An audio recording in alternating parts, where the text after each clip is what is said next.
Ustaz, bagaimana jika kita segan atau merasa tidak berani menasihati anggota keluarga yang lebih tua dari kita? Umumnya kita takut dimarahin atau dibentak balik. Pertama tentu yang membuat orang lunak dan dia akhirnya bisa menerima itu kalau kita menyampaikan dengan ilmu. Memang kita punya hujjah. Walaupun itu anak kecil, tapi kalau dia ngomong, cara ngomongnya teratur rapi, yang dia sampaikan benar, saya yakin akan didengar kok oleh orang-orang itu. Jadi kita harus punya ilmu. Yang kedua, punya adab dan tata krama dalam menyampaikan kasusnya. Kalau orang lebih tua, atasan, punya jabatan lebih tinggi walaupun lebih muda tapi dia lebih tinggi jabatannya, itu atau istri kepada suaminya, umumnya dilemparkan dengan pertanyaan. Jadi bukan kita malah menghardik kesannya ya. Jadi misal begini, seorang istri kalau mau menegur suaminya misalnya melakukan satu perbuatan, dia bisa menyampaikan bagaimana menurut kakak kah, abang kah, siapalah dipanggil suaminya, tentang seseorang kalau tidak sholat misalnya. Dalam agama seperti apa?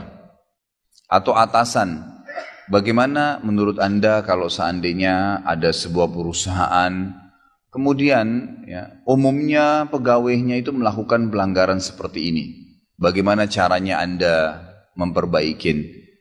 Misal contoh ya. Jadi lempar pertanyaan sebenarnya tujuannya untuk menegur dia, tapi dia nanti akan menjawab dengan dari dia sendiri. Biasanya itu retorika yang jadi ada adab-adab dan tata keramahnya untuk mengetahui. Yang ketiga, ketahuilah saudaraku, tugas kita cuma menyampaikan. Tugas kita menyampaikan. Jadi tidak ada unsur keharusan kita membuat dia terima. Dakwah itu targetnya penyampaian, bukan penerimaan.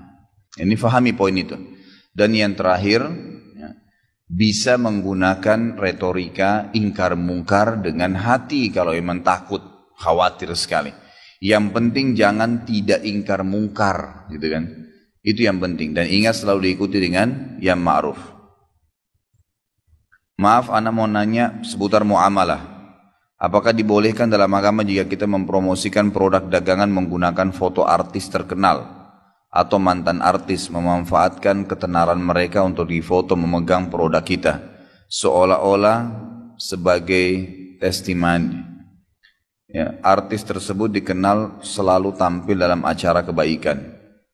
Ya sebenarnya kalau dalam masalah promosi ya, Allahu alam, ini ada bahasan ulama, ada yang mengatakan boleh, tetapi tetap dalam koridor hal-hal yang dibolehkan secara umum atau tidak. Kalau misalnya yang dibolehkan itu seperti cuplikan misalnya, cuplikan gambar bergerak dan memang itu tidak ada. Misalnya seorang laki-laki, emang dia menggunakan baju koko, sarung dan seterusnya, umumnya berhubungan dengan dia lah gitu kan. Maka ini mungkin masih dibolehkan, tapi kalau sudah ada foto yang harus dipajang, berhubungan dengan hukum yang lain, ya, berhubungan dengan masalah hukum syar'i yang lain. Ya.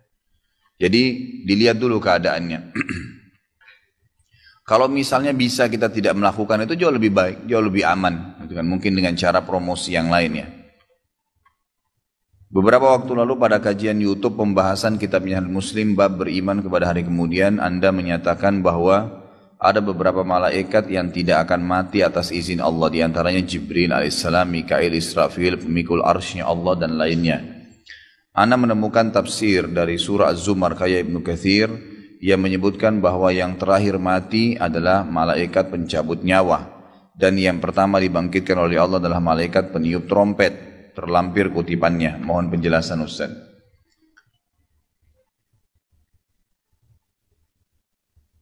Baik, ini insya Allah saya coba kembalikan dulu ke tafsir Ibnu Katsirnya. Mungkin kita akan bahas di pertemuan yang akan datang nanti. Insya Allah saya juga pastikan ke bukunya dulu.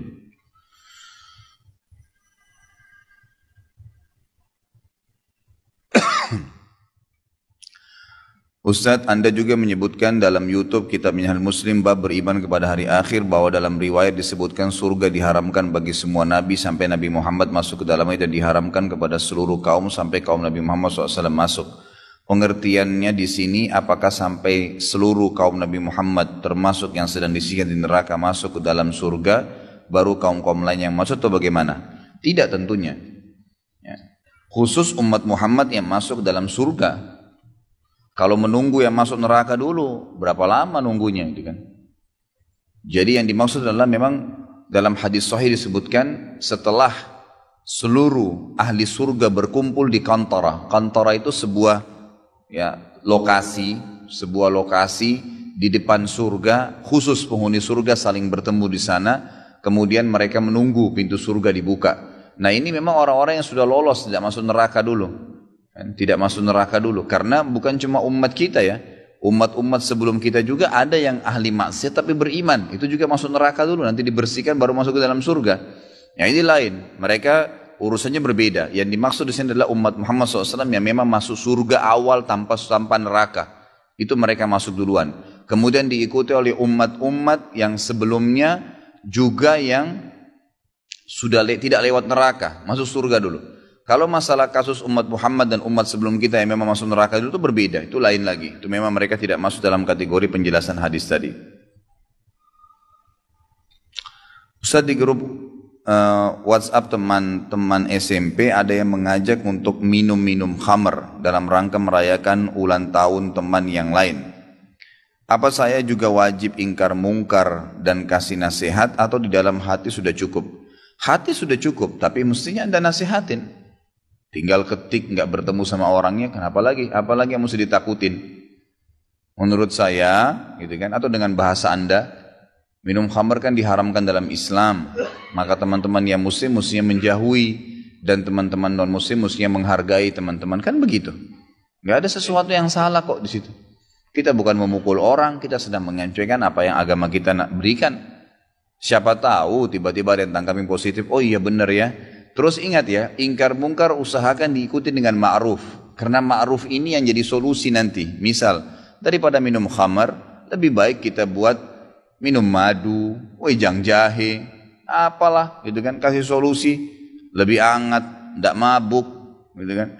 Ya misal contoh, ya tidak harus dianggap itu buruk. Mungkin diikutin dengan apa, mungkin bisa di-share manfaat orang minum jahe, manfaat orang minum apa, minuman yang baik, madu.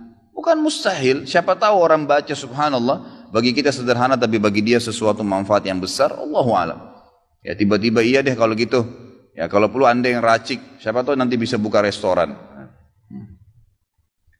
Ustaz, ingkar mungkar dan amar ma'ruf yang wajib hanya satu kali itu hanya dalam satu jenis maksiat, bisa untuk secara umum. Iya, tidak, satu maksiat tentunya. Ya.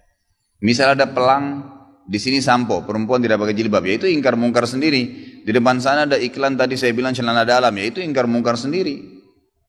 Kalau satu kali saja kita ingkar mungkar dalam 1000 kemungkaran itu nggak bisa, nggak nyambung. Ya, harus semuanya. Tapi ada doa yang disebutkan oleh sebagian dinukil ya dari orang-orang saleh tentunya. Mereka berdoa begini, mereka sudah jalankan di ingkar mungkar semampunya ya. Lalu mereka sebelum tidur berdoa mengatakan, ya Allah, sebelum aku memejamkan mataku ini, aku memohon kepadamu agar engkau memberikan kepadaku karunia, niat minimal, ya, mengingkari semua kemungkaran. Dari pertama engkau perintahkan itu sampai akhir engkau angkat hukumnya. Dan ya Allah, aku meminta agar menyuruh kepada kebaikan, dari awal engkau perintahkan itu sampai akhir kamu angkat. Artinya walaupun saya belum lahir, kalau ada perbuatan mungkar tetap saya pungkirin. Minta dikasih pahalanya. Dan kalau sebelum saya lahir pun ada perbuatan kebaikan, saya minta agar saya punya niat minimal mengerjakannya. Itu diantara doa para salaful ummah yang memang doanya itu tujuannya untuk supaya menyelamatkan dia kalau sampai ada dia tidak pungkirin, dan dia juga mengejar pahala yang sebenarnya mungkin dia belum bisa kerjakan. Jika ingkar mungkar dalam hati hanya sebatas kekesalan dan kemarahan karena hukum Allah dilanggar tanpa mendoakan, apa itu termasuk? Enggak, harus memang memungkirinya ya. Kalau kesal saja gara-gara orang utang gak bayar, kesal sama dia, itu bukan ingkar mungkar. Karena itu memang kesalnya itu tidak usah ikut yang kesal. Ingkar mungkar itu artinya kita melarang kemungkaran itu, memberhentikan supaya tidak terulang. Seringkali kata ulama, Allah subhanahu wa ta'ala menjadikan kemungkaran itu menimpa seseorang. Misalnya ada orang suka utang nih, dan datang kepada si fulan. Ternyata orang ini sudah punya utang banyak di tempat-tempat lain. Tapi selalu terjadi kasus tidak ada ingkar mungkar dan ambil ma'ruf. Dibiarin aja. Itu orang utang. Buruk orang itu. Nggak pernah diingatkan. Ya, mungkin ditagih sekali selesai, tapi itu setelah diceritakan. Allah buat orang ini terus berbuat kemungkaran nih. Sampai tiba ke titik satu orang yang nanti bisa memungkirinya. Kalau enggak terus terjadi. Agar siapa nih yang mau memberhentikan kemungkarannya nih? Gitu kan? Kadang-kadang tertimpa kepada kita justru karena Allah memberikan kesempatan kita mendapatkan pahala di situ. Jelihlah, gitu kan? Ingkar mungkar itu yakinlah saudaraku, tidak berat sebenarnya. Asal mau dilakukan aja. Allah SWT akan mudahkan. Gitu kan? Allah SWT akan mudahkan. Ustaz, bagaimana hukumnya membeli produk yang didiskon dalam rangka perayaan Natal? Boleh atau tidak? Boleh saja. Setahu saya Allah alam boleh saja. Gitu kan? Karena produk itu asal produknya dasarnya produk halal ya. Jangan beli produk Natal. Kalau Natal lain lagi hukumnya, diskon tidak diskon nggak boleh. Gitu kan? Tapi kalau umumnya ada makanan, diskon karena momen tanggal merah, karena momen ini dan semua itu masih boleh saja. Apalagi kalau memang di situ ada hajat ya, memang kebutuhan sehari-hari. Kalau sesuatu yang tidak diperlukan, sebaiknya jauhi. Ya, sebaiknya jauhi. Karena khawatir malah kita sama saja mendukung acara. Pokoknya usahakan jangan sampai ada dukungan, itu saja. Kalau kebetulan saya masuk supermarket, karena acara Natalan memang didiskon semuanya, saya beli karena hajat saya. Nggak ada urusan dengan niat ingin merayakan juga Natal, itu kan? Nggak ada masalah. Atau sengaja membeli produk yang kita tidak perlu, karena Natal ada. Apalagi kalau berhubungan dengan atribut mendukung mereka, nggak boleh sama sekali. Ya Allah SWT menurunkan surah Al-Kafirun, itu jelas sebab turunnya, karena memang Allah Subhanahu Wa Taala tidak ingin setiap muslim mencontohi, mendukung, mengucapkan selamat kepada orang-orang kafir. Memang nggak boleh.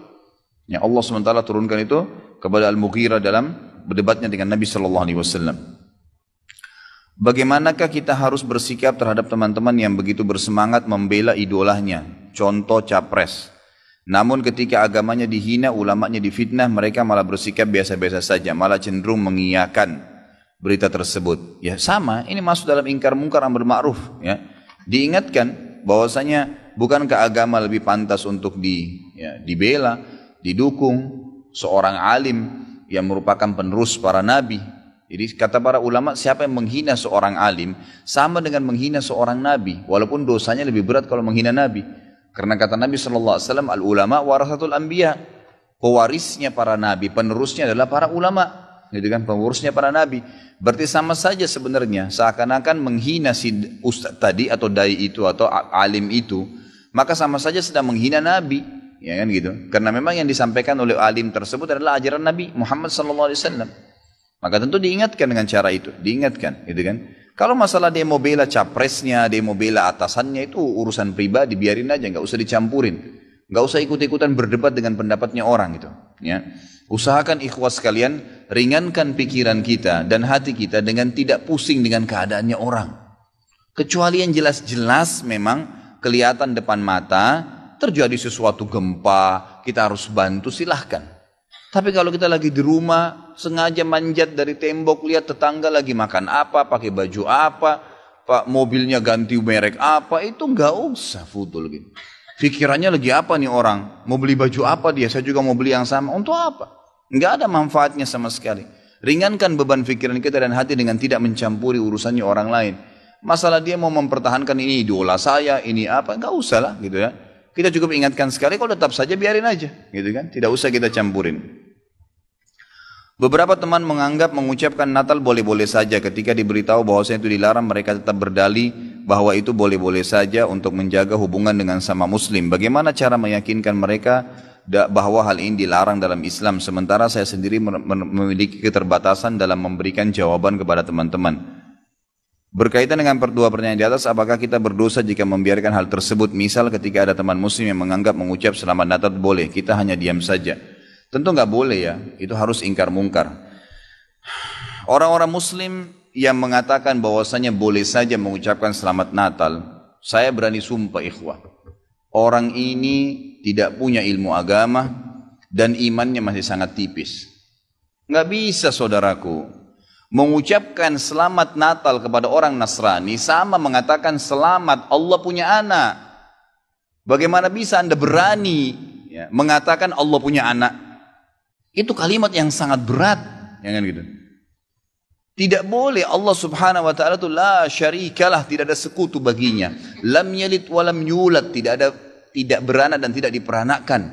Dan Allah subhanahu wa ta'ala telah mengkafirkan orang-orang Nasrani dalam surah Al-Ma'idah. A'udzubillahi minasyaitonirrajim, laqad kafara alladziina qalu innallaha tsalitsu tsalatsa. Allah telah kafir orang-orang Nasrani yang mengatakan trinitas. Nggak boleh. Ngucapin selamat berarti selamat atas keyakinan kalian yang Allah sudah cap mereka kafir dengan itu. Bagaimana bisa dikatakan untuk menjaga hubungan dengan mereka? Kalau Anda menjaga hubungan dengan orang non-muslim, orang Nasrani dengan berteman, bertetangga, partner bisnis, kan gitu. Orang tua kita yang kafir kita silaturahim, tetap berbakti padanya. Kerabat-kerabat yang masih non-muslim kita silaturahim, jenguk kalau sakit, membantu orang miskin mereka. Boleh saja. Tidak ada yang larang dalam Islam itu. Tapi jangan sama sekali berhubungan dengan masalah keyakinan dan ibadah mereka. Nggak boleh memang dalam masalah ibadah. Allah mengatakan, ini tadi subhanallah saya pikir antum sudah tahu nih. Ya, makanya saya ulangin lagi sebab turunnya surah Al-Kafirun. Al-Mughirah telah datang kepada Nabi SAW mengatakan, wahai Muhammad, Mekah kita bagi dua saja. Sehari buat kamu, sehari buat kami. Kata Nabi SAW, saya belum faham, coba jelaskan lagi. Kata dia, sehari Muhammad, kau dukung ibadah kami. Kau ucapkan selamat buat kami. Kau ikutin ajaran-ajaran agama kami. Sehari lagi besok kami ikutin agamamu, kami ucapkan selamat untukmu. Kami dukung ibadahmu. Apa jawaban Nabi SAW? Sehari-sehari. Biar adil. Kata Nabi SAW, tidak boleh. Kata dia, wahai Muhammad, sehari buat kami. Dukung kami, ucapkan selamat buat kami, ikutin ritual kami. Seminggu buat kamu. Kata Nabi SAW, tidak boleh. Muhammad, sehari buat kami, sebulan buat kamu. Tidak boleh. Sehari Muhammad buat kami, setahun buat kamu. Tidak boleh, kata Nabi SAW. Terakhir, hai Muhammad, sehari buat kami, seumur hidup buat kamu. Sehari kamu ikutin kami, dukung ritual kami, selamat buat kami. Kalau pakai akal sehat, kalau pakai akal manusia, bukan akal sehat, akal manusia saja secara biasa, kan gitu. Kita pikir, oh lebih baik sehari kita ikutin orang kafir, dukung saja, ucapin selamat sama dia, selesai. Seumur hidup akan masuk Islam. Apa jawaban Nabi SAW? Tidak boleh.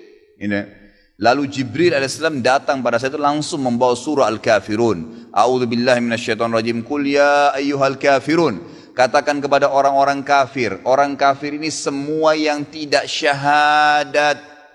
Yang tidak mengatakan asyhadu an la ilaha illallah wa anna Muhammad Rasulullah kafir. Jelas kafir. Dan itu Allah yang mencap mereka kafir. Gitu kan? Kafir artinya tidak beriman kepada Allah subhanahu wa ta'ala. Orang Nasrani aja mengkafirkan Yahudi kok. Kan itu. Yahudi mengkafirkan Nasrani, mengkafirkan Muslim. Kenapa orang Muslim tidak bisa mengkafirkan? Karena sementara kita jelas-jelas meyakini kenabian Musa, meyakini kenabian Isa alaihissalam.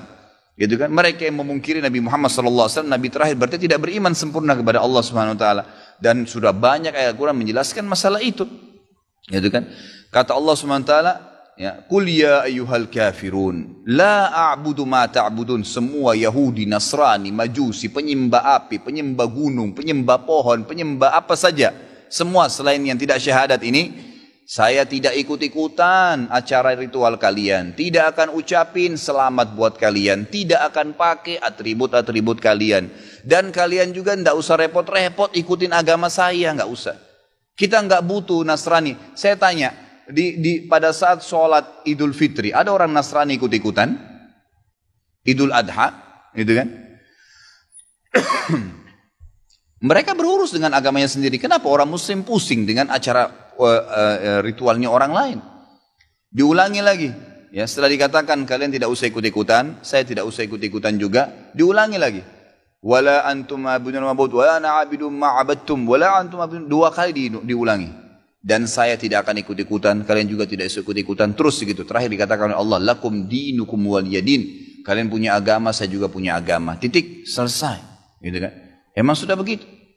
Kalau Anda bilang, oh itu cuma kata-kata, nggak masalah. Kata-kata bisa membuat Anda murtad, saudaraku, bisa masuk neraka. Itu kan? Sadarkah Anda dengan satu kalimat, Anda kalau mengatakan satu kalimat sekarang, semenit kemudian kalau Anda yakin dalam hati bisa masuk neraka kalau meninggal? Kalau Anda mengatakan saya murtad, memang dari hati mau keluar dari Islam, semenit kemudian dicabut ruhnya oleh malaikat maut, masuk neraka. Kalimat, kata-kata. Bahaya tuh, itu kan? Mungkin teman-teman juga sudah tahu yang dialog antara Muslim sama Nasrani di Amerika. Si Nasrani mengatakan, kenapa kau tidak ucapkan kalimat Natal, selamat Natal buat saya? Kata si Muslim, ya kata si Nasrani, itu kan cuma kata-kata. Kata si Muslim, kenapa, apa kau sudah syahadat? Si Nasrani bilang, enggak. Kenapa kau enggak syahadat? Dia bilang, kalau saya syahadat, saya tinggalin agama saya. Kata si Muslim, itu kan juga cuma kata-kata. Sama, gitu kan?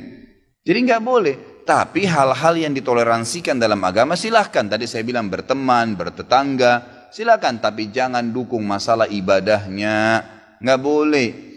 Sampai pernah ditanya kepada Syekh bin Baz, apa hukumnya orang-orang, mohon maaf ini teman-teman kita, semoga Allah berikan hidayah yang belum tahu, yang menjadi security menjaga gereja misalnya, atau orang-orang yang menjadi tukang parkirnya karena lagi banyak mobil, halalkah pendapatannya? Bolehkah itu? Fatwa ulama tidak boleh.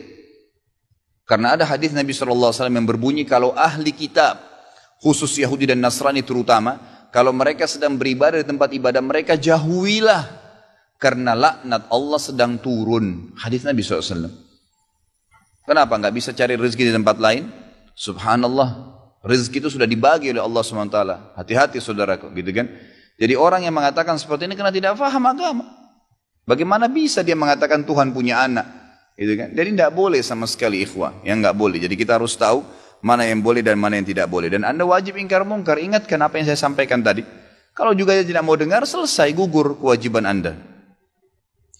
Apakah haram hukumnya jika kita ikut meramaikan malam tahun baru Masehi, sedangkan malam tahun baru Islam saja tidak ada? Apalagi malam tahun baru Masehi, gitu kan? Coba ikhwah, ada yang punya riwayat satu aja. Nabi SAW pernah merayakan malam tahun baru 1 Muharram. Tidak pernah satu kali pun Nabi SAW merayakan tahun baru Islam 1 Muharram. Tidak pernah ada malam lebarannya dan seterusnya. Semoga Allah berikan hidayah. Banyak orang Islam ini saya tidak mengerti kenapa mereka terlalu berani malam tahun Masehi mereka adakan acara tablik akbar lah, ceramah lah, zikir akbar lah dan seterusnya. Kenapa ikhwah?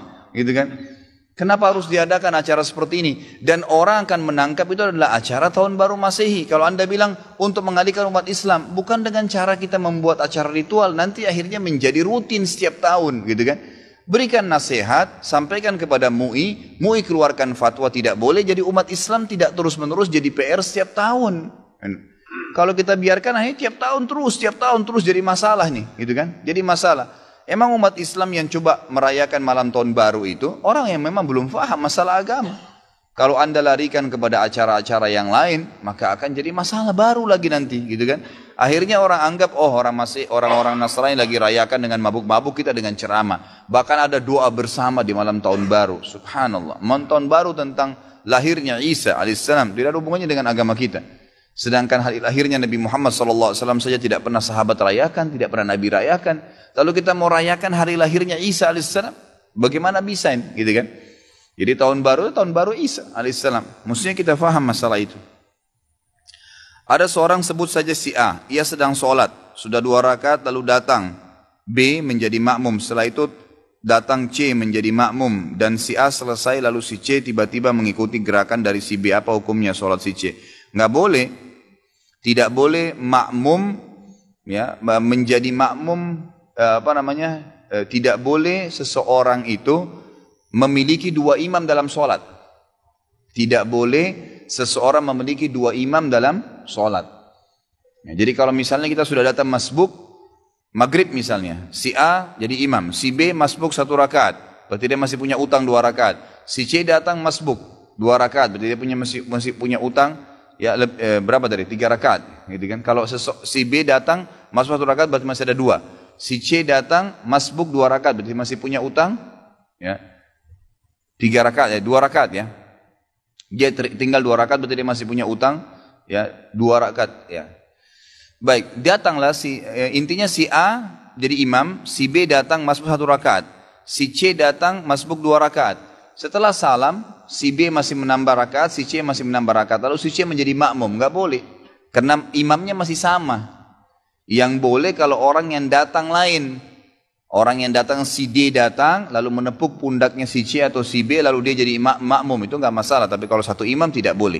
Karena ini sudah disepakati oleh para ulama dan diambil daripada hadis-hadis Nabi SAW bagaimana beliau mengajarkan kepada para sahabat kalau sudah salam maka masing-masing menyelesaikan sholatnya. Jadi tidak mengikuti satu sama yang lain lagi.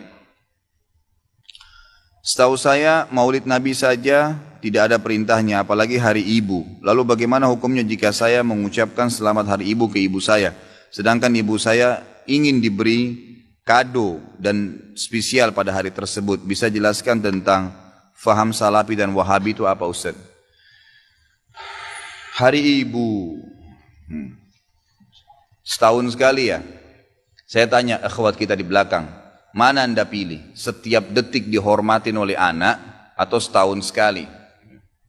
Hari ibu itu ada kisahnya sendiri, itu hari Nasrani. Ya, banyak referensinya, malah kalau kita buka internet itu terlalu banyak. Apa sebabnya, apa kisahnya gitu kan. Di antaranya sudah sering saya sampaikan. Jadi ada banyak ibu-ibu juga yang sempat ribut di Amerika itu karena tidak pernah dikunjungi oleh anak-anaknya gitu kan. Sehingga mereka minta minimal setahun sekali pada saat sudah masuk pantu jompo, itu nggak ada lagi anaknya yang datangin. Maka mereka sampaikan kepada pemerintah Amerika untuk diadakan khusus tanggal biar hari ibu, biar mereka bisa datang melihat kami gitu. Karena kalau sudah kerja, kalau sudah balik, sudah disuruh kerja keluar rumah, lalu kemudian mereka mandiri. Orang tuanya tinggal dimasukin panti jompo, sampai ada yang meninggal pun orang tua tidak diurus lagi. Ditelepon oleh panti jompo, ini orang tua kamu sudah meninggal, udah urus saja jenazahnya berapa biayanya saya transfer. Selesai. Ya. Nah maka karena itu mereka harusnya gitu kan, harusnya merayakan itu, mengadakan hari itu. Salah seorang syekh, saya lupakan di Mesir, kemarin ada kisahnya dia tulis dalam sebuah buku. Kalau nggak salah pengalaman beliau pribadi. Satu waktu beliau lagi ke Jerman, kemudian jalan. Di pinggir jalan ada satu ibu, sudah sangat tua gitu. Ibu ini mau menyeberang jalan, nggak ada mobil yang berhenti kasih jalan. Sudah bungkuk pakai tongkat. Terus mobil lula lalang, tidak ada yang kasih jalan. Sampai kalau tidak salah dia bantu jalan, nyebrangin jalan gitu.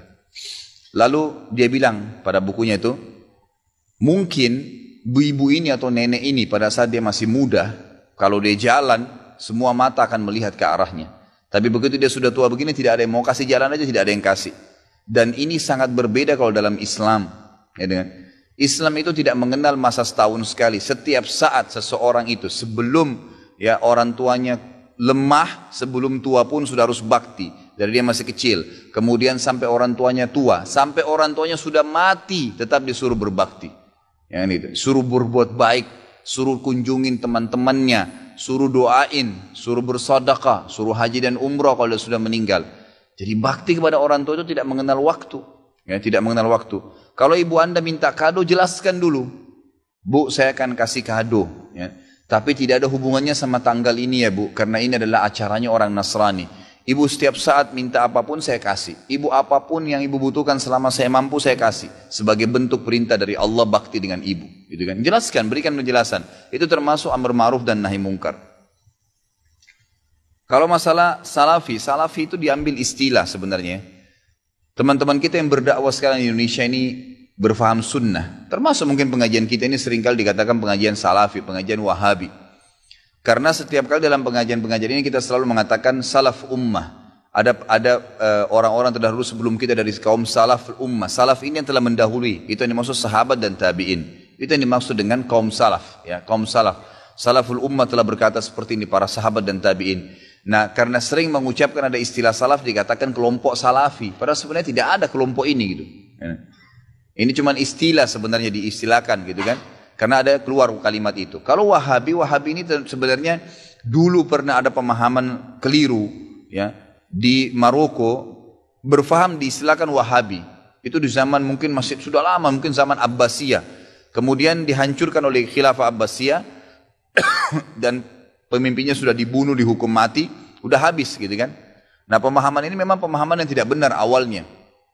Kemudian setelah ya, pemahaman Syiah banyak ya, diperbaikin, diluruskan di Jazirah Arab ya, Dan orang-orang Sunni banyak mengistilahkan ini Syiah. Hati-hatilah, orang Syiah itu mencaci maki, mengkafirkan para sahabat, kecuali Ali dan beberapa orang sahabat Nabi. Sementara ahli sunnah itu malah menghormati semua sahabat termasuk Ali. Tidak pernah ada ahli sunnah mencaci maki Ali radhiyallahu anhu. Kita muliakan dan kita terima. Semua keluarga Nabi SAW kita hormatin. Ya. Kita berikan salam dan salawat setiap kali kita tahiyat kepada mereka. Gitu ya. Nah, orang-orang Syiah yang tidak menerima selalu diserang oleh ahli sunnah, gitu kan? Karena kalau dikatakan sunnah, sunni dan syi'i, ya gitu. Sunni itu artinya orang yang mengikuti sunnah. Sebenarnya orang Syiah tidak mau istilah itu melengket pada kita, nggak mau. Karena kalau difaham pemahaman sunni berarti orang-orang yang ikuti sunnah Nabi. Syiah berarti yang mengikuti pemahaman Ali, gitu kan? Seperti itu. Jadi pasti orang lebih cenderung memilih, oh berarti pemahaman sunni dong, ikuti Nabi. Yang ahli sunnah juga menghormati Ali, kok nggak ada masalah, gitu kan? Maka orang-orang Syiah mengeluarkan istilah Wahabi yang tadinya awalnya tidak baik nih, dilempar kepada orang-orang yang faham sunni. Makanya orang-orang Syiah di Iran itu mengatakan Saudi negeri Wahabi, gitu kan? Maksudnya negeri yang menjalankan sunnah. Kalau dia bilang itu negeri pusatnya sunni, orang-orang akan dukung pasti. Tapi kalau dikatakan negeri itu negeri Wahabi, orang akan berpikir apa nih Wahabi ini? Bisa saja orang kembali kalau baca sejarah ke histori buruk tentang kisah Wahabi yang awal tuh, yang memang tidak benar, gitu kan? Padahal tidak pernah sama sekali ada istilah Wahabi. Saya tinggal di Saudi, waktu saya mau berangkat pertama, subhanallah, tahun 90, sekolah di Madinah. Waktu itu masih kelas SMA ya.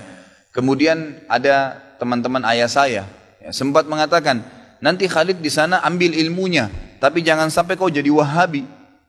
Saya berangkat terus terang, saya pikir Wahabi ini momok monster yang menakutkan. Setiap kali ada guru saya masuk, dosen saya masuk, saya selalu ini Wahabi nih. Yang berjenggot ngomong apa nih Wahabi nih. Gitu. Selalu begitu, gitu kan? Karena ayah saya seorang yang dikenal, gitu kan? Seorang yang tokoh masyarakat di Makassar. Jadi pasti mereka tahu saya balik, saya akan gantikan beliau, minimal itu, gitu kan? Maka saya pun berhati-hati sekali. Subhanallah, mungkin 3 bulan sampai 6 bulan pertama itu semua momok yang kayak menakutkan. Tapi setelah saya muhasabah diri saya, enggak pernah orang-orang ini, enggak ada omongan kasar.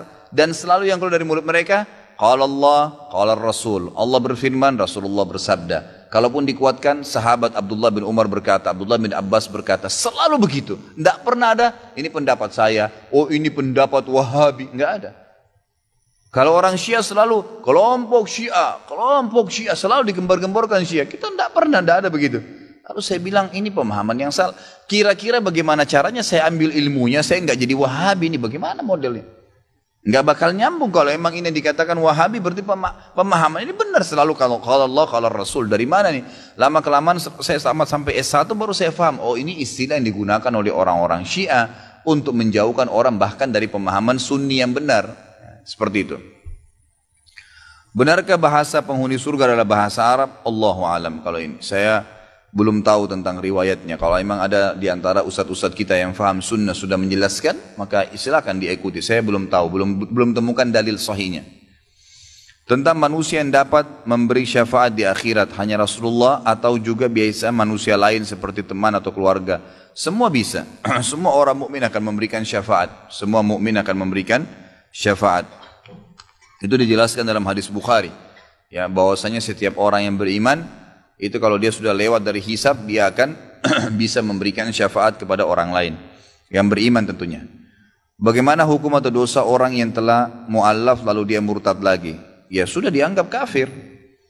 Tidak usah lagi bicara masalah dosa. Ya murtad, dia meninggal mati, masuk neraka, gitu kan? Karena sudah murtad. Tidak dianggap lagi ada dosa berhubungan dengan dosa lagi. Dosa itu artinya sesuatu yang masih bisa dimaafkan nantinya, gitu kan? Dia sudah tinggalkan, tidak ada lagi amal dia yang bisa diterima. Apakah berdosa memutuskan tali persaudaraan dengan orang yang telah murtad, padahal kita sudah mengingatkan akan dosa besar? Tidak usah putus silaturahim. Dia murtad seperti orang kafir umumnya, tetap kita silaturahim. Tetap saja, gitu kan? Tidak ada masalah dengan itu. Dan bukan tugas kita menghukumi dia. Jadi yang perintah Nabi SAW, man irtadda an dinihi faqtulu, man baddala dinahu faqtulu, hadis sahih.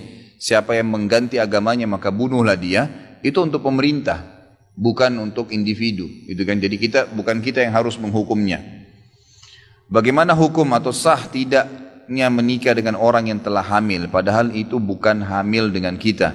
Kita harus menolong orang yang telah hamil tersebut. Kenapa harus tolong orang yang sudah hamil dengan menikah? Menikahlah dengan wanita yang tidak hamil. Kenapa harus ditolong? Gitu kan? Artinya kalau tolong dikasih biaya, mungkin dia mau melahirkan nanti, ya seterusnya gitu kan.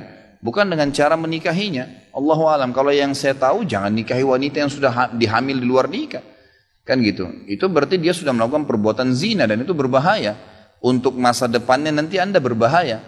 Saya sarankan carilah mukminah yang baik-baik. Perintah agama kita menyuruh menikah dengan wanita yang mukminah, yang belum disentuh oleh orang, gitu kan. Kenapa harus cari orang yang seperti ini?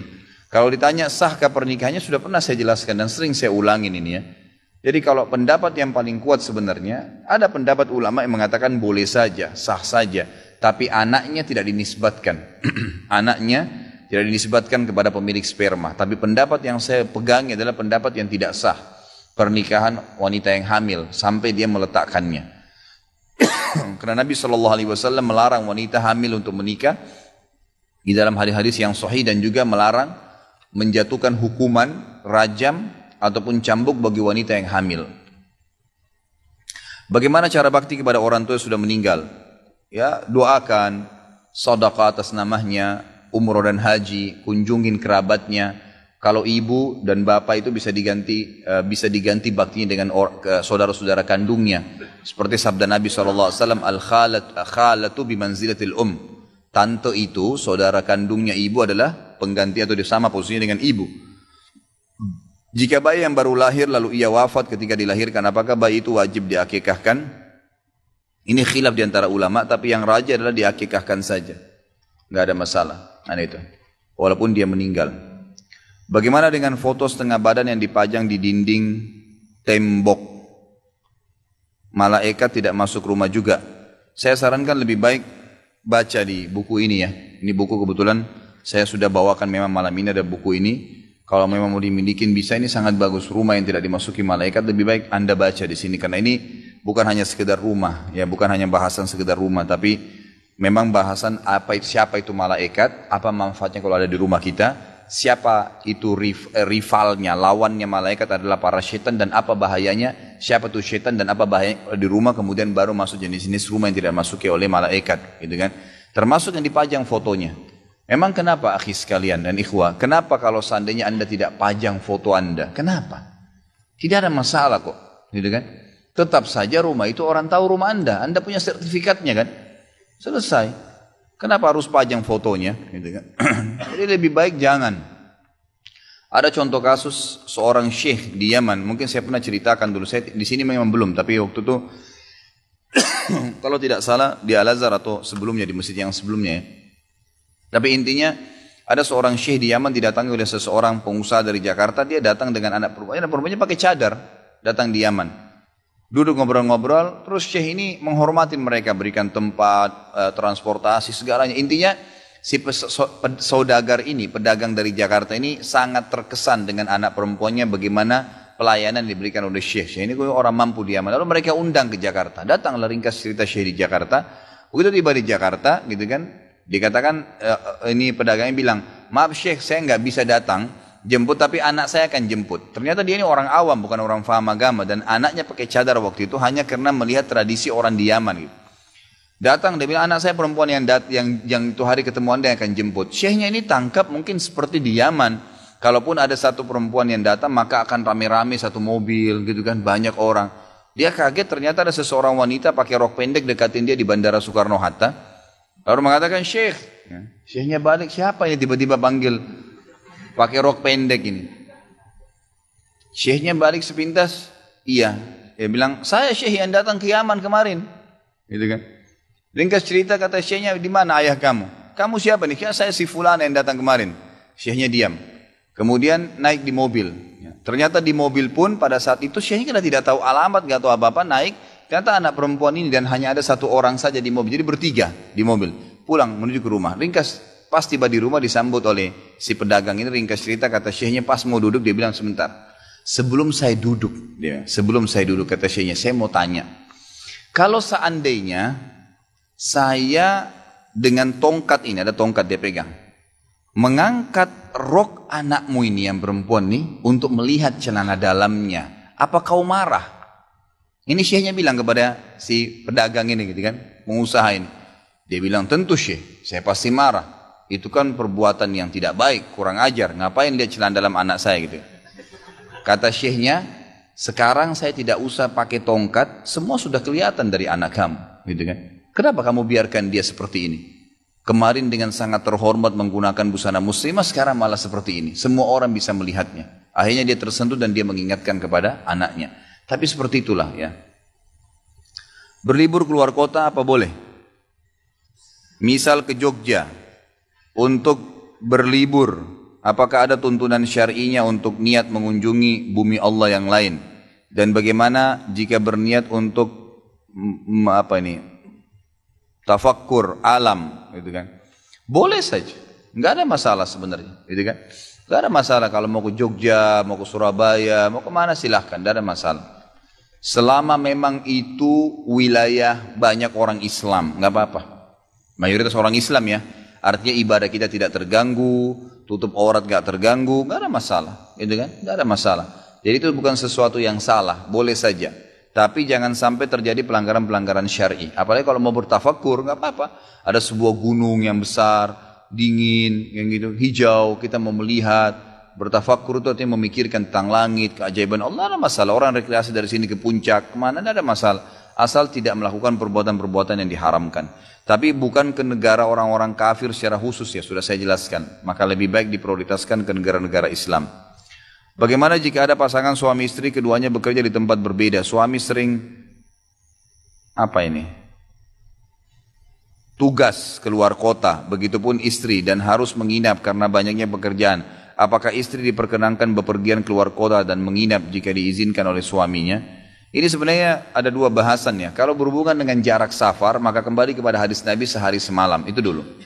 Tapi yang kita sorotin di pertanyaan yang kedua. Permasalahannya adalah, kenapa istrinya harus kerja? Ini dulu ditanyakan.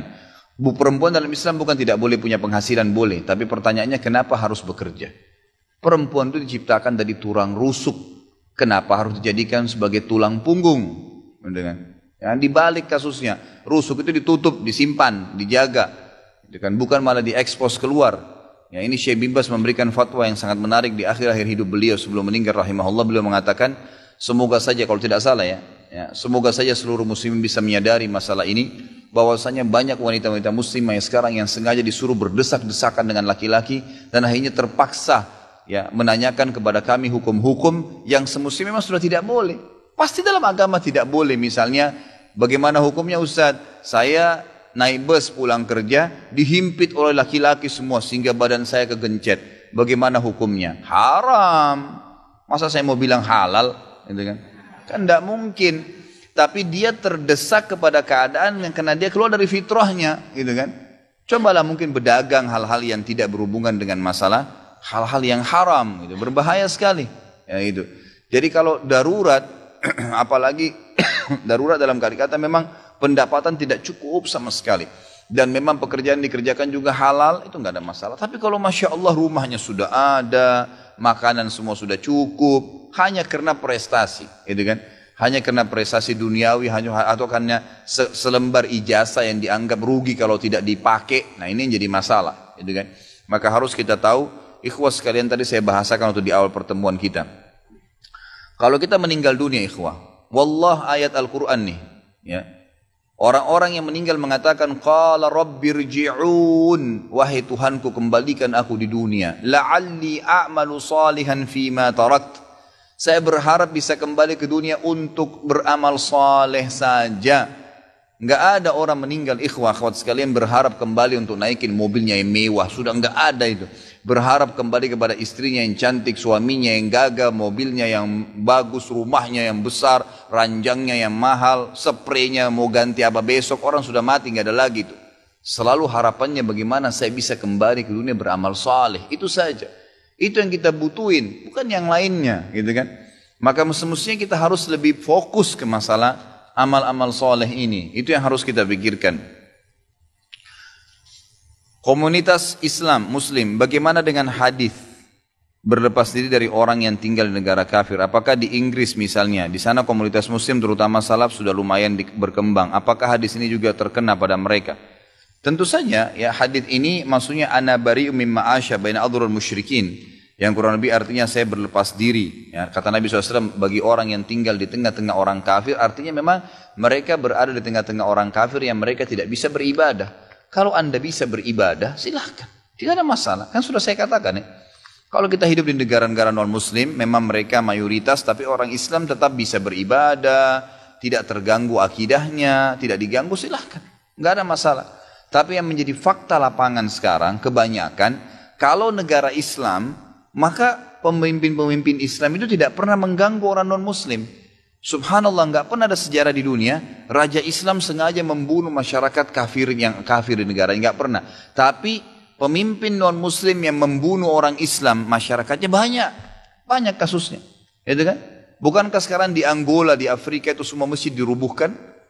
Semua masjid dirubuhkan sekarang. Tidak boleh dianggap Islam agama teroris. Pemimpinnya non-muslim. Sementara di Nigeria, negara-negara Islam yang lain di Afrika, tidak pernah tuh hancurin gereja. Gak pernah hancurin, bahkan tempatnya orang Hindu, orang Buddha, gak pernah diganggu, dibiarin aja. Gitu kan? Di zaman Umar bin Khattab, di zaman para sahabat, para tabi'in, ya, para ulama, khalifah-khalifah Islam, tidak pernah mereka merusak tempat-tempat ibadah. Dibiarin sambil didakwain, gitu kan? Seperti itu keadaannya. Kalau anda yakin tidak terganggu dari sisi ibadah, bisa saja kita bebas berdakwah, bahkan makin berkembang Islam, silakan. Nabi SAW waktu mengutus Mus'ab bin Umair ke Yaman, ke Madinah, dan di Madinah ternyata mayoritasnya orang muslim tadinya. Kemudian setelah beliau berdakwah ternyata jadi berkembang pesat Islam, bahkan menjadi kekuatan negara Islam nantinya. Maka itu nggak ada masalah, nggak ada masalah. Yang penting jangan terganggu. Yang sering saya teriak-teriakan di ceramah ini kan, kalau anda tinggal di negara non muslim, kemudian kita jadi minoritas dan susah sekali ibadah, nggak bisa. Mau izin sholat aja nggak dikasih sama atasannya. Kadang-kadang kemarin ada yang SMS sama saya, WhatsApp sama saya tanya dari Hong Kong, katanya bagaimana hukumnya pada saat saya sedang menghidangkan khamr, minuman keras untuk tuan saya, dan memasakkan babi karena mereka makan babi. Kira-kira saya sebagai ustadz mau jawab apa? Boleh? Kira-kira boleh atau tidak boleh? Jelas saya mengatakan tidak boleh, haram. Nggak mungkin. Kalau saya mengatakan boleh, saya menghalalkan apa yang Allah haramkan. Haram. Tidak boleh menyentuh daging babi, apalagi masak dan menghidangkan. Minuman khamr, apa kata Nabi SAW? Allah melaknat pembelinya, penjualnya, yang mencatat jadi saksi, gitu kan? Dan yang mendukungnya, semua masuk. Dilaknat semuanya, nggak boleh. Sayang, apa memang anda nggak bisa bekerja kecuali harus bekerja di tempat-tempat yang haram? Tidak boleh. Itu kan? Kalau anda bilang kalau begitu Ustaz berarti larang kami keluar negeri, ya ini tergantung bahasan lain lagi.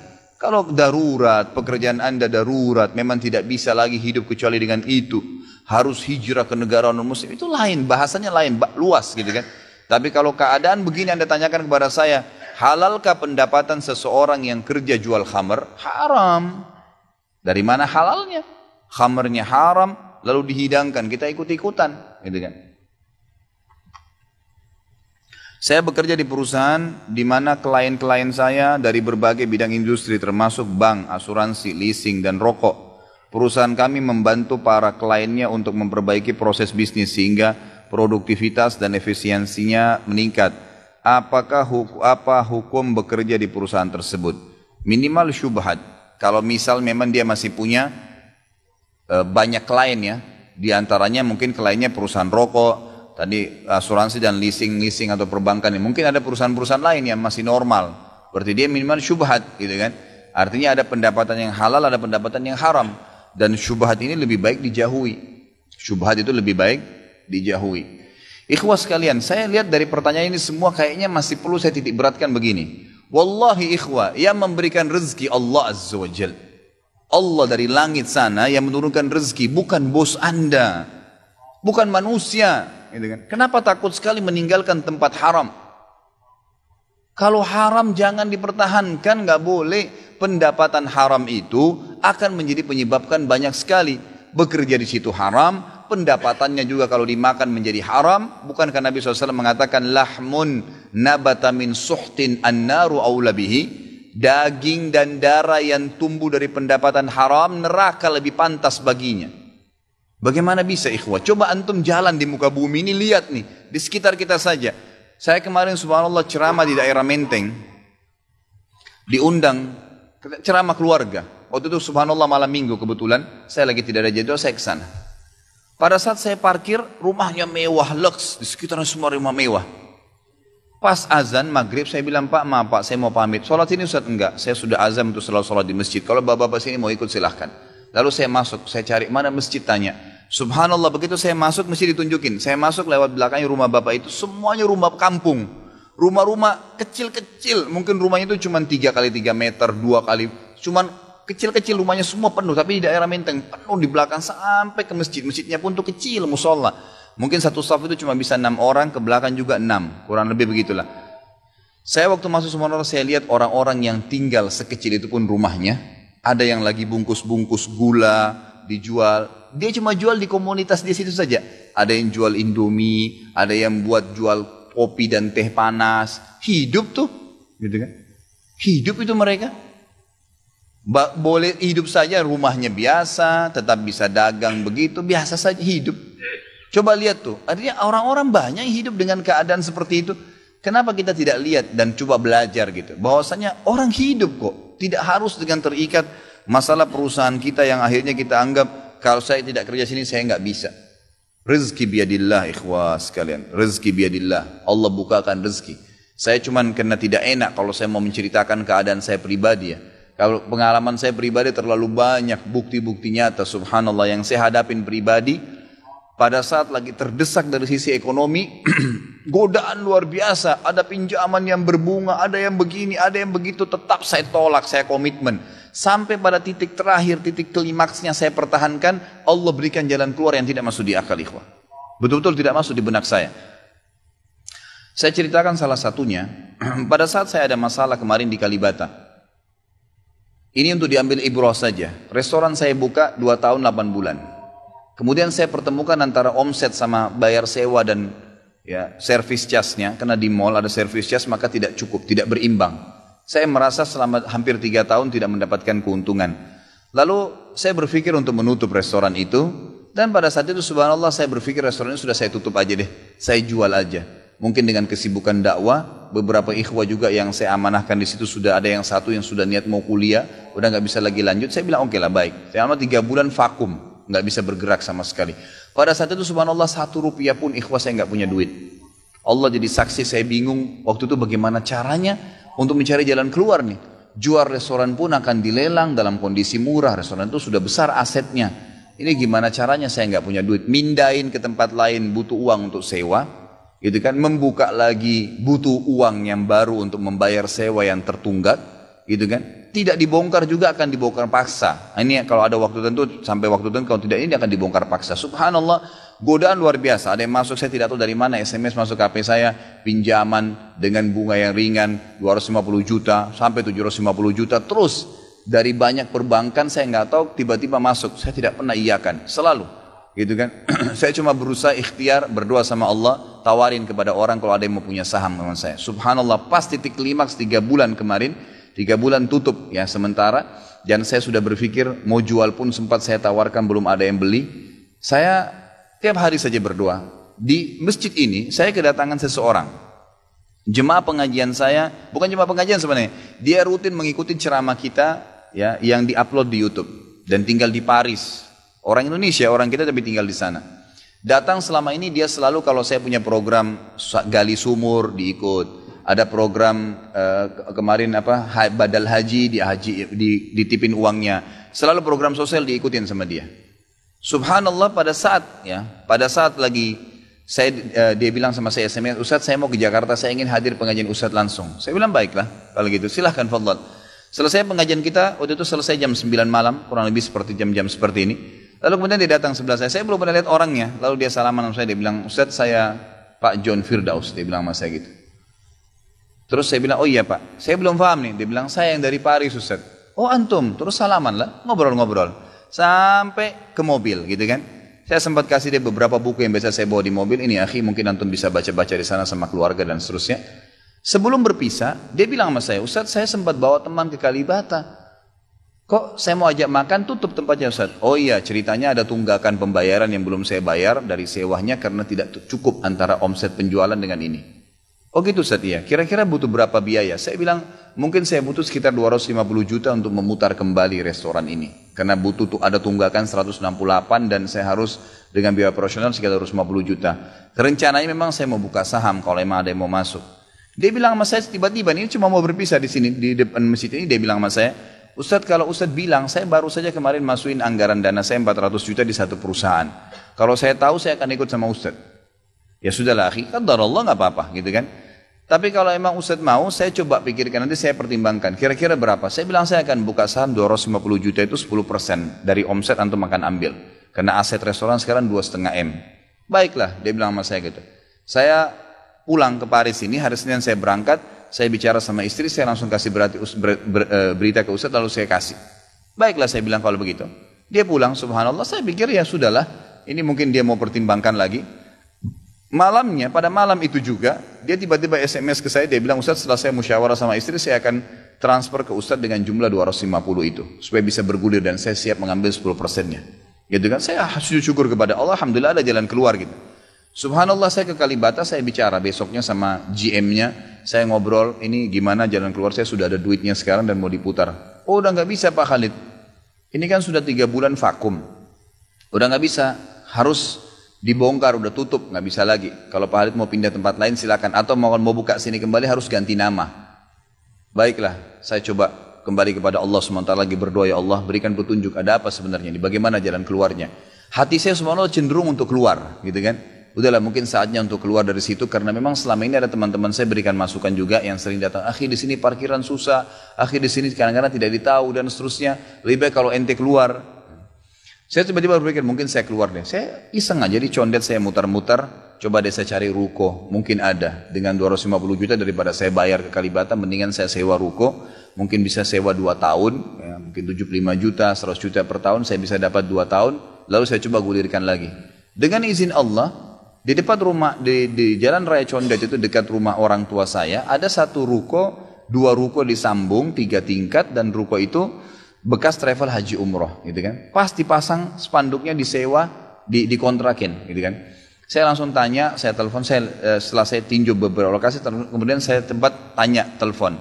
Dia bilang boleh, silakan Bapak lihat, saya lihat ke dalam, cocok, alhamdulillah 3 lantai itu, kemudian saya tanya sewanya, ternyata dananya juga mencukupin, gitu kan, dananya mencukupin. Lalu kemudian saya mulailah ya proses, saya bayar sewanya, kemudian saya juga proses pemindahan, dan insya Allah dalam waktu dekat akan dibuka. Tapi saya melihat dari pelajaran sini ikhwah, bahwasanya jalan keluar dari Allah itu ribuan, jutaan jalan keluarnya. Sabarin aja, nikmatin prosesnya. Setiap penawaran haram, tolak, jangan pernah mau.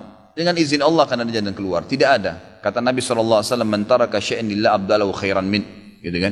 Jadi tidak ada sama sekali. Subhanallah pada saat itu saya harus bayar sewa 225 juta, uang sisa 250 juta pada saat itu. Terus kemudian saya sempat telepon ke akh itu lagi, ya, Pak John, semoga Allah jaga beliau. Saya sempat telepon, kemudian saya katakan, akhi, kemarin antum bilang antum sempat masukin dana 450 di 400 di Jakarta itu. Bagaimana kalau antum tarik uang itu, kalau masih bisa, kita gabungin aja, sahamkan per 250 juta itu ada 10%. Antum ambil aja 30% dari semua total omset penjualan nanti, tidak usah dengan 750, dengan 650 saja, gitu kan? Dia bilang kalau itu sudah nggak bisa Ustaz, tapi memang coba saya pertimbangkan deh. Saya akan coba hubungin teman-teman di Paris ini yang sudah biasa, yang kenal antum, gitu kan? Oleh yang kenal antum mungkin mereka bisa. Baiklah, fadhal. Subhanallah besok dia SMS lagi ke saya, Ustaz saya sudah musyawarah dengan istri, ternyata saya punya dana cukup 650, kami yang pegang semua saham itu, ditransfer uang semua ke saya. Yang tadinya saya dari 1 rupiah tidak pegang duit, masuk uang 650 juta ikhwah, tidak masuk di akal gitu. Sesuatu yang tidak masuk. Orang ini saya nggak kenal, nggak pernah ketemu, sekali ketemu di sini, dan sekarang sudah kembali ke Paris. Setiap kali saya bilang akadnya saya akan kirim, baru tadi saya kirim akadnya. Sudah nggak apa-apa Ustaz, saya percaya. Akhi ini bisnis loh, bisa untung rugi. Sudah paham Ustaz. Orang lain aja banyak bisnis dia rugiin saya nggak takut, apalagi sama Ustaz. Sudah silakan, alhamdulillah. Saya melihat Allah berikan jalan keluar yang sangat dimudahkan. Yang penting nikmatin prosesnya dan yakin kepada Allah SWT. Jangan takut. Itu kan? Jangan takut. Dan ada banyak kisah seperti dalam hidup saya yang saya mungkin sebagian tidak diceritakan gitu kan. Cuma ini tadi saya buka supaya memang bisa ada pengalaman. Karena rata-rata sini karena hanya masalah kekhawatiran saja. Kekhawatiran rezeki yang insya Allah tidak akan ada masalah dalam kehidupan kita. Bagaimana solusi untuk pengusaha muslim jika butuh modal sedangkan bank syariah sendiri pun terlibat riba? Apakah boleh pengusaha muslim meminjam modal kepada bank syariah karena urgensi sudah tidak ada lembaga keuangan murni? Kalau saya sarankan pertama berdoa kepada Allah Subhanahu wa taala, murni, tulus berdoa kepada Allah agar diberikan jalan keluar. Ini luar biasa, banyak sekali kisah berhubungan dengan masalah ini. Yang kedua, coba bicara sama individu. Lebih baik bicara sama individu. Ini pengalaman saya, ikhwah.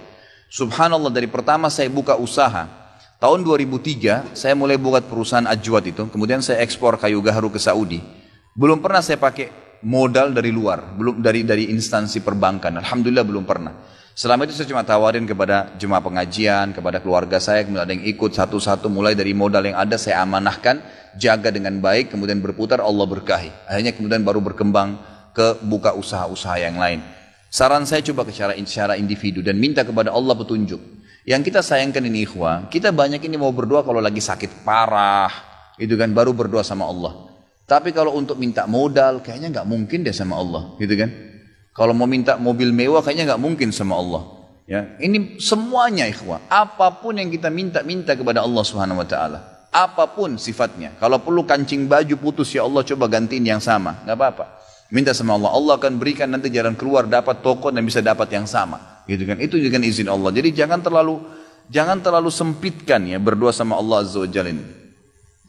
Dalam kehidupan sehari-hari kita umat Islam juga butuh melakukan transaksi perbankan seperti transfer dan lain. Selain itu masih membutuhkan bank sebagai satu lembaga untuk penyimpanan uang. Bagaimana umat Islam menyikapi hal ini? Sudah saya bahasakan ya. Kalau seandainya kita tidak ada jalan lain dan harus berhubungan dengan itu, kita lakukan, tapi batasi pada hal-hal yang tidak melanggar syar'i. Misal tidak ada bunga misalnya, ya, tidak ada bunga.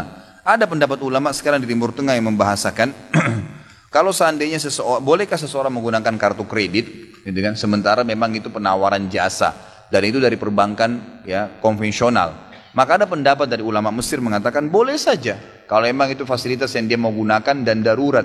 Ya dia tidak ada uang, maka dia harus memakainya gitu kan. Tapi dengan syarat tidak boleh kena bunga. Kapan dia kena bunga, maka dia berarti masuk dalam masalah riba. Berarti sensitif sekali. Antum harus bayar tanggal 30, tanggal 31 lewat belum bayar 1 hari, kena 50 ribu. 50 ribu itu sudah riba. Gitu kan? Sudah riba, sangat sensitif. Maka lebih aman tidak dilakukan. Jadi ada pendapat yang begitu, tapi jauh lebih aman seorang muslim menjauhkan dirinya. Allahu a'lam. Kalau memang darurat kita punya bank, punya rekening di bank, nggak masalah. Ya, itu pakai saja.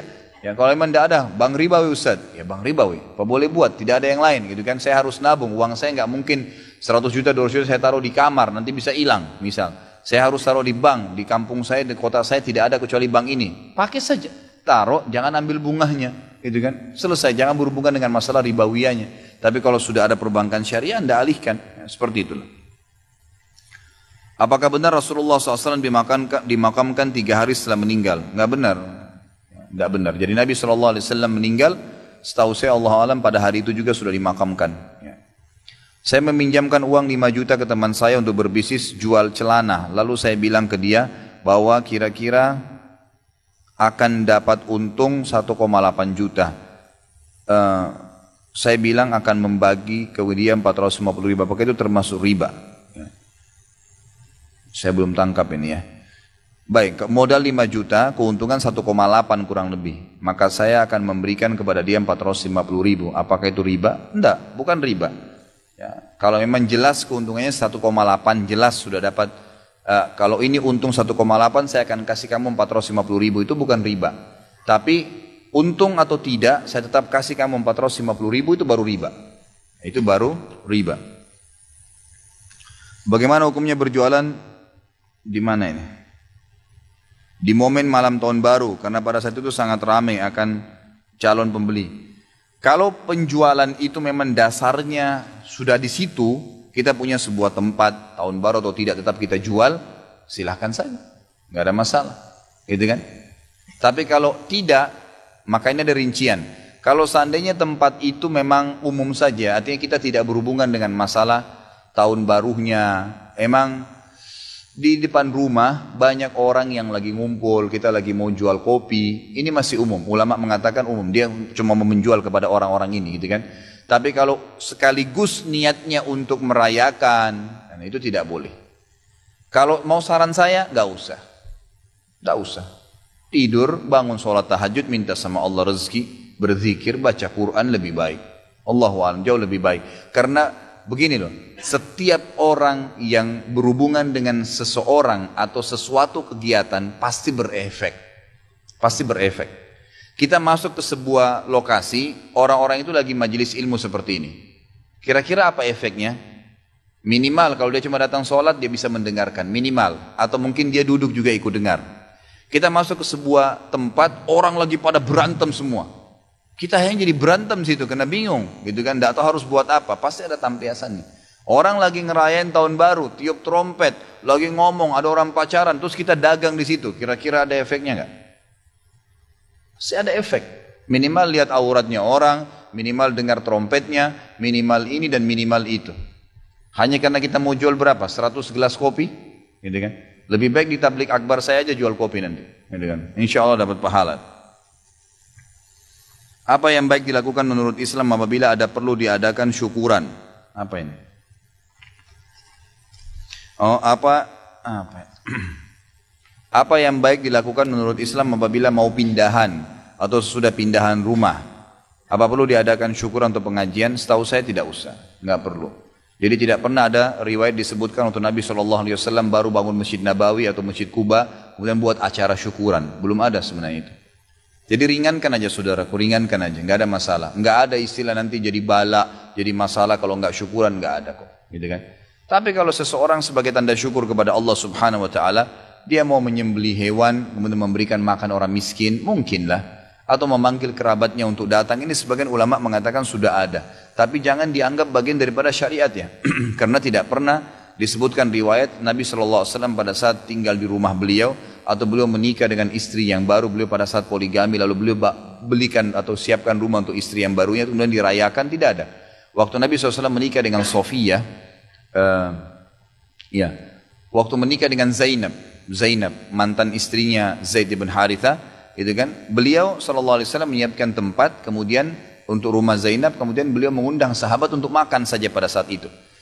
Karena ada momen walimanya, ya. Ada memang perintah untuk memberikan makan orang kalau sedang acara pernikahan. Lalu kemudian Nabi SAW sudah selesai, sahabat bubar sudah selesai. Enggak ada momen khusus merayakan kena pindah rumah. Itu makan pun makannya karena diperintahkan. Kata Nabi SAW kepada Abdurrahman bin Auf, pada saat beliau sudah pakai baju baru, kata Nabi SAW, ada apa Abdurrahman? Kayaknya kau sudah berubah keadaan kamu. Dia bilang, iya Rasulullah, saya baru menikah dengan wanita Ansar. Kata Nabi SAW, apa yang kau kasih? Dia bilang, saya kasih segumpal ya, gumpalan emas gitu kan. Lalu kata Nabi SAW, awlim walau bisyad, iklanin walaupun dengan seekor kambing saja. Artinya undang orang, tapi acara perkawinan gitu kan. Kalau pindah rumah nggak ada hadis yang menyebutkan masalah itu. Apakah ada doa khusus agar utang-utang cepat lunas di samping belanja dan berusaha? Tentu ada. Tentu ada, banyak, ada doa. Di buku doa yang saya sering bawa itu ya, mungkin kalau yang penanya belum milikin bisa nanti temuin saya habis pengajian. Ada buku doa, panduan doa itu ada doa dimudahkan dari lunasi utang. Seperti misalnya kata Abdullah bin Abbas, siapa yang membaca doa ini, radhiyallahu anhuma, maka Allah akan lunasi utangnya walaupun memenuhi langit. Allahumma kfini bihalalika an haramik, waghdini bifadlika amman siwak. Ya, Allahumma kfini bihalalika an haramik. Artinya Allah cukupkanlah aku dengan yang halalmu dan jauhkan aku dari yang haram. Allahumma kfini bihalalika an haramik, waghdini bifadlika amman siwak, dan karuniakanlah aku agar berlepas diri dari semua yang selain engkau. Doa ini termasuk doa melunasi utang. Ada juga Allahumma inni a'udzubika minal hammi wal hazan wal ajzi wal kasal wal jubni wal bukhul wa galabatid daini wa galabatid daini wa qahrir rijal, gitu kan. Juga dalam riwayatnya dikatakan lupa saya riwayatnya, tapi yang jelas artinya Allah jauhkanlah saya dari semua rasa sumpek dan sedih, gitu kan, sifat penakut, ya, pelit, kemudian kelemah, sifat lemah dan malas, serta jauhkanlah saya agar jangan sampai terlilit utang. Wadala'id dain, wadala iddain wa qahrir rijal, dan jangan sampai saya terlilit dengan utang sehingga membuat saya hilang semua semangat hidup saya, dan jangan sampai saya dikuasai oleh orang lain. Nanti bisa ambil di buku itu lebih lengkap. Apakah wanita yang sedang berhalangan tidak boleh masuk masjid walau hanya untuk mengikuti pengajian? Ini khilaf di antara ulama ya, tapi untuk berhati-hati sebaiknya jangan, lebih baik di terasnya gitu kan. Tapi ada pendapat yang mengatakan memang boleh saja kalau masalah hanya masuk dengan alasan tertentu. Yang tidak boleh kalau dia sholat, karena sholat haram bagi wanita haid dan nifas. Jadi lihatlah keadaannya gitu kan. Bolehkah berkumur dalam berwudu sementara puasa? Karena ada yang bilang makruh. Boleh saja, gak ada masalah. Yang penting jangan ketelan, gak ada masalah. Bolehkah seorang wanita umroh haji tanpa mahram? Bagaimana hukum mahram bayaran yang ada di travel? Ini sudah pernah saya jelaskan ya. Mohon maaf saya tidak ulangi lagi masalah ini. Ustadz, bagaimana sikap kita terhadap saudara, keponakan, ipar yang belum memakai hijab, bahkan cenderung berpakaian seksi? Sudah pernah diingatkan tapi sepertinya belum dihiraukan. Terkadang saya terpaksa menghindar kumpul-kumpul keluarga untuk menghindari hal-hal yang tidak diinginkan. Misal agar suami tidak melihat aurat mereka. Apakah ini bisa dibenarkan? Bisa saja, nggak ada masalah. Jadi kita boleh tidak mendatangi rumah kerabat, bukan berarti memutus silaturahim pada saat memang mereka sedang melakukan kemungkaran. Ya, buat acara-acara yang dilarang dalam agama, kumpul-kumpul, kelihatan aurat, tapi itu memang ya jelas-jelas ada pelanggaran agama, maka boleh saja kita tidak datang. Di dalam sebuah hadis dijelaskan bahwa penciptaan takdir manusia telah ditulis 50.000 tahun sebelum penciptaan langit dan bumi. Sedangkan yang saya dengar dari beberapa perkataan ulama bahwa saat wanita hamil menginjak usia 4 bulan, maka Allah memerintahkan malaikat untuk mencatat semua takdirnya. Nah, jadi takdir yang diberikan saat berada dalam kandungan ibu adalah sama dengan takdir yang ditulis 50.000 tahun sebelum penciptaan langit dan bumi. Mohon penjelasannya. Iya, tentu saja. Yang dimaksud malaikat sini, ya, malaikat sini mulai menggulirkan dalam kehidupan dia nantinya. Setelah 4 bulan karena sudah ada ruhnya. Sudah ada ruhnya. Jadi 50.000 tahun itu dicatat semuanya kejadian. Yang dimaksud di sini adalah aplikasinya. Mulai 4 bulan di rahim ibu kan sudah ditiupkan ruh. Nah, pada saat ditiupkan ruh berarti sudah mulai digulirkan dalam kehidupan dia takdirnya. Sudah mulai ada denyut kehidupan. Sudah mulai apa makanan apa yang dimakan oleh ibunya nanti disaring masuk ke tubuhnya. Itu sudah mulai takdirnya berjalan. Jadi pengguliran waktu. Aplikasinya.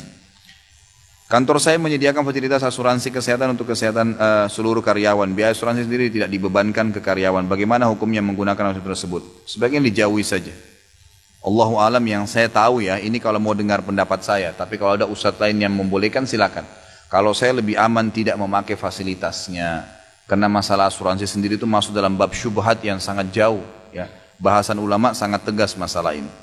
Sama kasus pemerintah berencana untuk mewajibkan BPJS di seluruh masyarakat Indonesia. Bagaimana hukumnya Ustaz? Info yang saya peroleh, rakyat yang tidak memilih BPJS tidak bisa memperpanjang SIM. Kalau itu keharusan maka diikutin dalam arti kata, kalau tidak diikutin maka berbahaya, tidak bisa. Diikutin tapi tidak dipakai. Itu yang saya tahu, Allahu a'lam. Diikutin tapi tidak dipakai fasilitasnya. Tapi kalau memang ada fatwa MUI, ada ulama yang memberikan tentu yang jauh lebih tahu dari saya, silahkan. Kalau saya pribadi, Allahu a'lam, saya masih melihat sama dengan asuransi umum, dan sudah mungkin 2-3 kali di pertanyaan saya jelaskan panjang lebar tentang asuransi ya, yang boleh dan yang tidak boleh. Apakah ada hadisnya dalam sebuah majelis ilmu diawali dengan tilawah Al-Quran? Tidak ada sama sekali. Ya, tidak ada sama sekali. Ya, tidak ada. Ya, disebutkan Nabi SAW memulai dengan Al-Quran. Dalam sebuah departemen biasanya akan diberikan jatah dana sejumlah sekian sesuai dengan pengajuan dana. Dalam waktu 1 tahun, di akhir tahun dana itu berlebih sehingga dipakai untuk outing karyawan. Karena jika tidak habis, dana tahun depan dikurangin meskipun nanti akan dilaporkan bagaimana itu hukumnya. Bukankah ini juga termasuk perbuatan berlebihan? Ya tidak boleh. Semestinya dibuat secara untuk dikembalikan.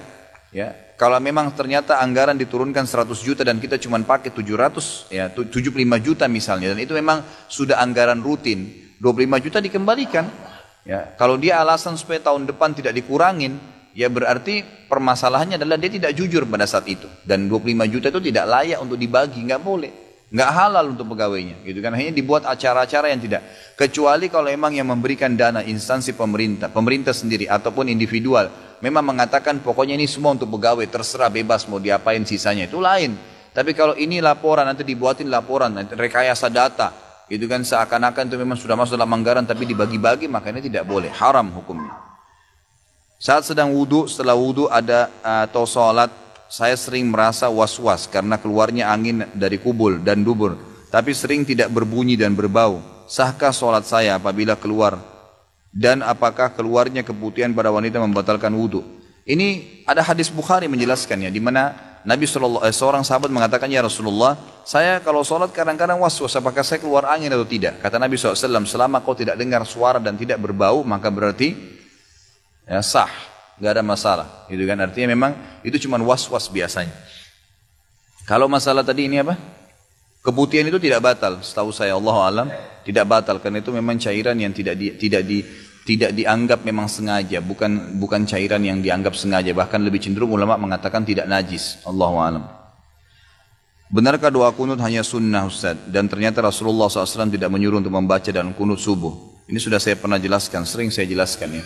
Hadisnya dilemahkan oleh para ulama tentang kunut subuh dan yang disunnahkan adalah pada saat witir. Jadi lebih baik tidak dilakukan. Tapi kalau lagi sholat berjamaah dan orang lagi kunut, tidak apa-apa Anda lakukan. Ya Imam Ahmad mengatakan lebih baik seseorang itu tidak sholat. Ya lebih baik tidak sholat kalau seandainya dia sholat dengan imam yang kunut lalu dia tidak kunut. Jadi artinya jangan sampai dia gara-gara itu saja lalu dia menghindar. Tapi sekarang ada banyak pendapat ulama yang terakhir ini. Fatwa-fatwa para ulama yang bisa dipegangi fatwanya, mereka mengatakan lebih baik seseorang itu kalau dia merasa tidak fitnah, kalau tidak ikut maka dia tidak lakukan. Tapi kalau dia takut fitnah nanti malah dinilai buruk oleh orang lain, maka dia niatkan untuk kunut nazilah. Masalah niat untuk sholat Ustaz, kenapa ada yang bilang tidak usah melafadzkan usolli farda, lalu niat apa yang dibaca ketika mau sholat? Memang itu tidak pernah ada contoh dari Nabi SAW, makanya kita tidak lakukan, gitu kan? Pernahkah ada sebuah hadis dari Nabi SAW, Nabi mengatakan kepada para sahabat, kalau kalian mau sholat bacalah usolli farda, salatid duhur dan seterusnya. Belum pernah ada satupun riwayat, semua bab sholat membahas masalah itu. Dan sudah pernah saya jelaskan, ini hanya karangan dari sebagian orang-orang dari Al-Azhar di Mesir, yang mengatakan perlu menguatkan niat dalam hati dengan lafadz, gitu kan? Tapi mereka mengatakan, ini pun teman-teman yang mengatakan mengucapkan usolli farda ini, mereka mengatakan ini adalah pelengkap niat dalam hati. Jadi kalau ada orang sholat, niat dalam hati mau sholat duhur, Allahu Akbar, dia lupa dengan lafadz lisannya, maka sah sholatnya. Tapi kalau ada orang mengatakan usolli farda salatid duhur, tapi hatinya enggak niat sholat, enggak sah, gitu kan? Tapi jumhur ulama mengatakan karena tidak pernah ada hadis yang menyebutkan lafadz niat dengan lisan, maka mengatakan niat dalam hati. Misal tadi Anda mau sholat isya, begitu imamnya Allah Akbar, kita terlintas mau sholat isya dan berjamaah, selesai. Dan kita sudah tahu kita jadi makmum, tidak usah bilang lagi makmuman. Yang imam sudah tahu jadi imam, tidak usah lagi mengatakan imaman. Memang sudah begitu, ya, yang harus kita lakukan. Kenapa ya Ustaz saya sering dengar, ngapain sih baca Yasin pada malam Jumat? Saya tahu si Ustaz baca Al-Kahfi lebih baik. Tapi memang salah kalau baca surah Yasin pada malam Jumat pada malam Jumat, mohon penjelasannya. Bukan salah kalau seandainya Anda kebetulan baca dari Al-Baqarah sampai akhir, terlintas surah Yasin, atau Anda memang lagi pengen baca surah Yasin pada saat itu. Yang keliru kalau Anda tentukan setiap malam Jumat baca Yasin. Penentuan sebuah ibadah di waktu tertentu itu butuh dalil, butuh penuntun, gitu kan? Penuntun. Kalau Al-Kahfi jelas ada perintahnya, Kalau ini tidak ada perintahnya, tidak ada hadis yang khusus menjelaskan baca Yasin di malam Jumat. Nah kalau kita kebetulan mau baca, pengen baca surah Yasin, umum saja gitu, bukan karena ditentukan malam Jumatnya, maka dibaca silahkan. Tapi kalau dihubungkan dengan waktu malam Jumat, gitu kan, apalagi dengan tempat tertentu, ini butuh dalil penjelasan, butuh dalil untuk menjelaskan. Jadi sebenarnya tujuannya ikhwas sekalian bukan menyoroti surah Yasin ya, jangan salah faham masalah ini. Tapi saya hanya ingin mengajak kita semua ini kembali kepada kemurnian ajaran Nabi Muhammad SAW. Apa yang beliau tuntun kerjain, yang tidak ada tuntunannya jangan ditambah. Sedangkan yang sudah ada sudah banyak sekali, gitu kan. Kalau kita hanya pilih Yasin daripada surah Al-Kahfi, berarti kita meninggalkan yang lebih pantas, gitu kan? Semestinya begitu. Jadi memilihnya di waktu malam Jumat ini butuh dalil yang menjelaskan. Teman anak ada yang bilang mazhab Syafi'i membagi bid'ah menjadi dua. Ada bid'ah hasanah dan maulid itu termasuk bid'ah hasanah. Jadi tidak apa-apa jika dikerjakan karena masih ibadah. Bagaimana menurut Ustaz dan apa saja itu bid'ah? Bid'ah itu kan Nabi jelasin dalam hadis yang jelas. Kata Nabi SAW, yang jelas hadisnya, kullu bid'atin dhalalah wa kullu finnar, gitu kan. Kata Nabi SAW, semua bid'ah itu akan membawa pada kesesatan dan akan membawa ke dalam api neraka. Saya masih bingung kalau ada orang yang mengatakan ada bid'ah hasanah. Bid'ah hasanah ini berarti bid'ah yang baik, gitu kan? Sementara bid'ah dari sisi definisi adalah sesuatu yang baru yang Nabi SAW tidak contohkan. Dan bid'ah ini rivalnya adalah sunnah. Ya, sampai ulama sepakat mengatakan siapa yang menghidupkan sunnah mematikan bid'ah. Siapa yang menghidupkan bid'ah berarti menghidupkan sunnah, gitu kan? Berapa banyak ikhwas kalian ibadah yang kita belum kerjakan. Kenapa kita harus susah nih? Ya, buat lagi melakukan bid'ah apalagi dikatakan hasanah. Yang sunnah aja difokus kerjain istiqomah. Itu aja selesai. Pasti-pasti diterima, gitu kan? Jelas-jelas ada dalilnya. Kenapa bukan ini yang kita fokus? Itu aja sudah banyak yang terbengkalai. Berapa banyak subhanallah orang-orang yang melakukan maulid Nabi SAW, gitu kan? Katanya bentuk cinta dengan Nabi SAW. Coba lihat kehidupan sehari-hari. Jalani nggak sunnah Nabi SAW, gitu kan? Jauh sekali sunnah Nabi. Bahkan ada yang tidak sholat hadir, gitu kan? Dan banyak sekali hal yang termasuk subhanallah pelanggaran. Karena yang paling penting Nabi SAW tidak pernah merayakannya. Tidak pernah melakukan itu, gitu kan? Itu yang paling penting. Maka kita sebagai pengikut sejati beliau tidak melakukannya juga. Kalau seandainya ada yang mengatakan tidak, saya harus melakukan, ya itu silahkan, hak Anda. Saya tidak menyalahkan, silahkan saja. Saya menyampaikan apa yang saya ketahui dan saya cuma mengajak kepada kemurnian. Nabi SAW tidak contohkan, maka saya pribadi tidak kerjakan. Yang mau ikut silahkan, yang tidak mau Anda nanti bertanggung jawab sendiri di depan Allah Subhanahu Wa Taala. Yang terakhir adalah, Ustaz, benarkah ahli sunnah wal jamaah tidak pernah melakukan zikiran bersama setelah sholat di masjid? Kenapa seperti itu, Ustaz? Ya. Jadi yang saya tahu Allahu alam memang Abdullah bin Umar menyebutkan dalam riwayat bahwasanya saya mengetahui sholat di masjid Nabi SAW sudah selesai dengan saya dengarkan suara zikir mereka. Dengan saya dengarkan suara zikir mereka, maksudnya Nabi dan para sahabat. Jadi di zaman Nabi SAW itu zikir habis sholat bersuara sebenarnya, bersuara. Tetapi tidak dilakukan secara bersamaan. Gitu.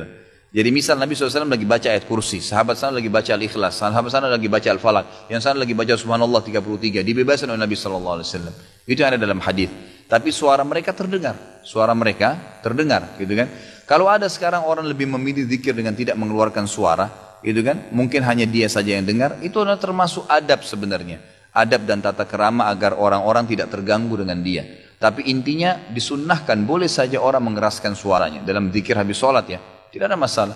Ya, kita lihat kalau selama saya pernah di Saudi 7 tahun, setiap saya sholat di masjid-masjid yang ada di dekat-dekat rumah masyarakat, itu pas habis sholat mereka pada baca la ilaha illallah, ada yang baca subhanallah, baca ayat kursi, tapi masing-masing secara individual. Karena membaca secara serentak berjamaah ini itu butuh panduan, butuh tuntunan dari Nabi SAW. Apakah Nabi SAW pernah menuntunnya? Yang kita temukan malah yang ada adalah riwayat Abdullah bin Mas'ud radhiyallahu anhu.